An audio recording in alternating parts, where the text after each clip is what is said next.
The sun burned down on the cracked riverbank. The wind carried the smell of dust and dried blood.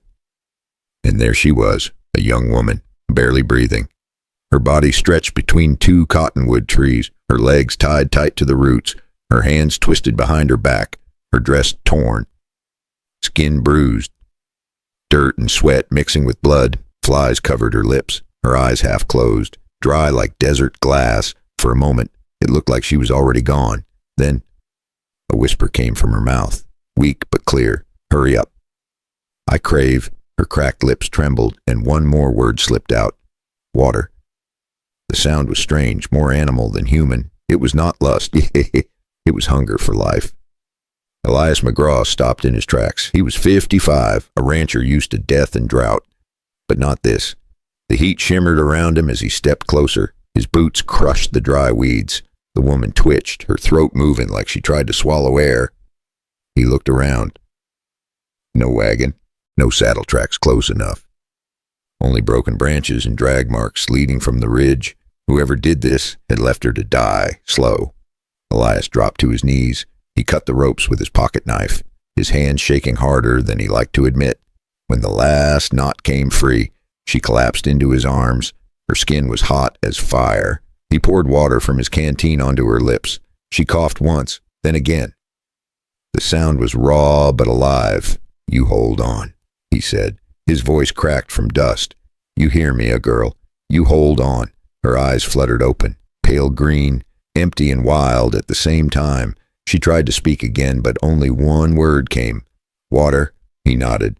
"Got you. You're safe now." He wasn't sure it was true. Behind him, the horizon shimmered with heat. The wind hissed through the grass like snakes whispering secrets. Somewhere far off, a crow called, harsh and cold. Elias lifted her, heavy and limp. The weight felt like a question he wasn't ready to answer. He didn't know who she was or who had done this to her. But he knew one thing. If he walked away, that face would follow him forever. He set her across his horse's saddle, covered her with his coat, and started toward the McGraw ranch. Each step felt like a line he could never uncross. The river behind him kept silent, holding its secrets. Do not blink. The next mark in that sand will tell us who meant her dead. Who could have left a woman tied like an animal in the sun? And why did her first words sound like both a plea and a curse? Stay with me. The answer's closer than the heat haze on that river. 3 days passed before she could walk steady again. The fever broke with the help of a nun from town and some old herbs that smelled like smoke. Elias kept his distance, sitting outside the door, sharpening tools just to have something to do. Every now and then he'd hear her breathing. Slow, but stronger. On the 4th morning, she stepped out into the yard. Sunlight hit her face, and for the first time Elias saw her eyes without fear, green, sharp, and tired. "I can't stay hiding," she said. "I want to go with you to town." He studied her for a long second. "You sure about that?" "I'm sure," she said. "I need to find what's left of me there." So he saddled the wagon and they rode to Tascosa. The road shimmered in the heat, grass dry and gold. When they reached town, the air was thick with dust and noise. A blacksmith hammered iron behind his shop. Horses tied outside the saloon stomped their hooves, tails flicking flies. Elias headed for the general store to buy salt, medicine, and a coil of rope. Lila followed a few steps behind and wrapped in a shawl. She stopped at the window of a dress shop, her reflection pale against the glass. For a moment, she almost looked like a regular girl again. But this town keeps its teeth sharp. Watch the door of that saloon. Then the saloon door slammed open. A laugh rolled out, low and cruel. A man with a black hat stepped into the street. His boots left deep prints in the dust. His horse outside had one shoe chipped. Lila froze. Her hand gripped the shawl tight. Her voice dropped to a whisper. "That's him." Elias turned. Slow. The man's eyes met his. Caleb Voss, the same name that had haunted ranchers for years. Voss tipped his hat, grinned wide. "McGraw, didn't know you liked strays." Elias didn't answer. The street went silent. Even the horses stopped moving. Lila took a step forward. "You left me to die." Voss laughed again. Should have stayed that way. Before anyone could blink. He reached for his gun. Elias moved first, faster than a man his age should be. His hand caught Voss's wrist, twisted hard. The pistol dropped into the dirt. The sound echoed off the walls. Hear that silence. That is the sound a town makes when it chooses a side. The marshal's voice came from down the street. That's enough. People peeked from doorways. The tension broke like thunder that never came. Voss backed off, his grin fading. Lila stood still, chest rising fast. Elias looked at her, knowing this was only the beginning, because the man who laughed like that never walked away without finishing what he started. And somewhere deep down, Elias knew, the next time they saw Caleb Voss, someone wouldn't walk away alive. The dust hadn't even settled after that moment in the street. People talked for days about how Elias McGraw took on Caleb Voss right there in front of the saloon. Some said the old rancher was crazy. Others said it was the first time they saw real courage since the war ended. 3 days later, a letter arrived at the ranch, a summons from Deputy Marshal Asa Hollis.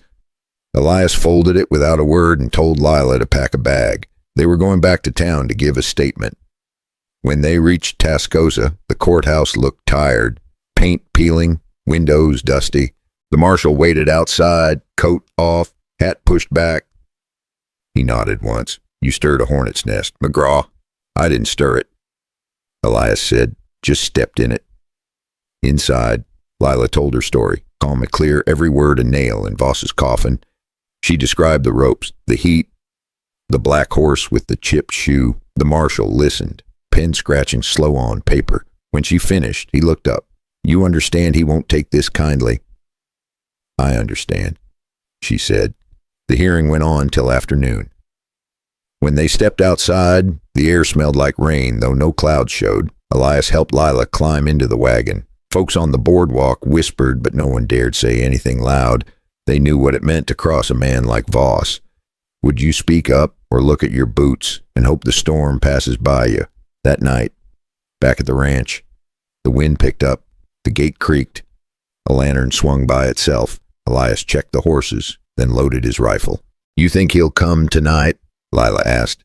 He looked toward the dark line of the hills. If he's half the snake I think he is, he'll wait till the law forgets to look. The wind carried a smell of rain and something else. Smoke, faint but real. Elias walked to the edge of the corral. In the distance, a glow flickered for a second, then vanished. Stay close to the light, he said quietly. The next morning, the marshal sent a deputy to warn them that Voss's men were seen near the river crossing. Lila didn't flinch. Let them come, she said. Elias almost smiled. That's the spirit. As the day faded, thunder rolled far away, deep and slow like the sound of hooves under the earth. Something was coming, and when the storm hit, no one in Tascosa would sleep easy again. If you've been with me this far, take a breath, pour yourself a cup of tea, and let this story keep you company. Tell me what time it is where you are and where you're listening from. And hey, if you like stories from the Wild West and hearts that never quit, go ahead and hit that subscribe button. That way you'll be here when the next part rides in. By sunset, the clouds rolled in from the west. Thick and low, heavy like iron, the air turned yellow and the wind began to scream across the plains.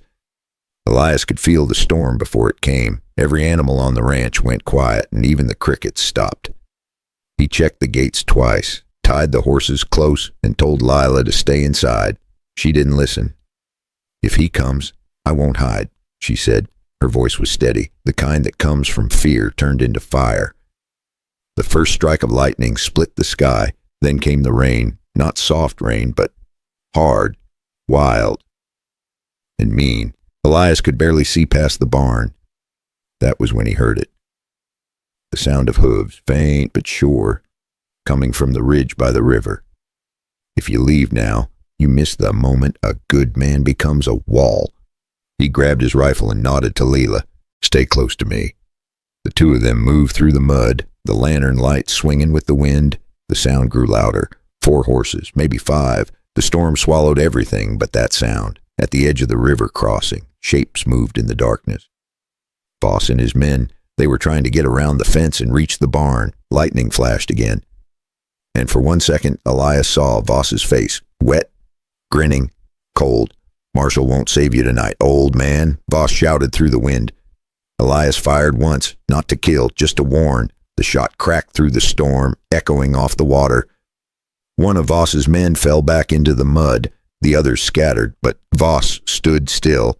Lila snatched a pine torch that was still burning inside the stable and hurled it straight into the pile of dry hay Voss had stacked to burn the barn. Fire exploded bright red against the rain, lighting up every face and throwing long, wild shadows across the ground. The sudden light blinded Voss's men. Elias used that second to move closer. "This is the breath before the break. Hold it."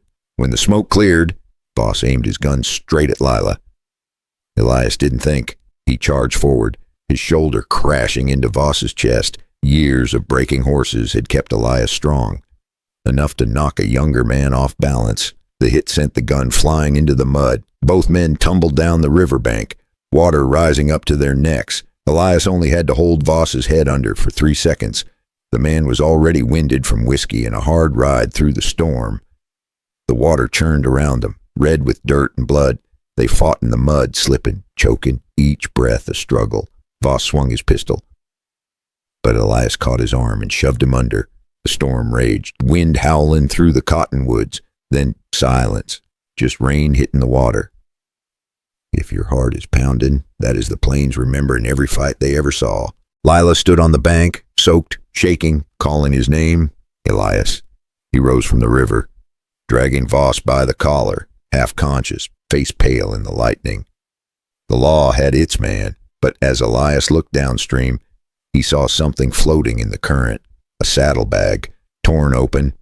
Inside, something that didn't belong to any rancher, and whatever was inside would change everything they thought they knew about Caleb Voss. The storm broke just before dawn. The clouds drifted east, leaving the land washed clean and quiet. The air smelled of wet earth and smoke. Elias sat by the fire, his hands raw, his shirt still damp. Lila slept beside the wagon, wrapped in a blanket, her face peaceful for the first time since he found her.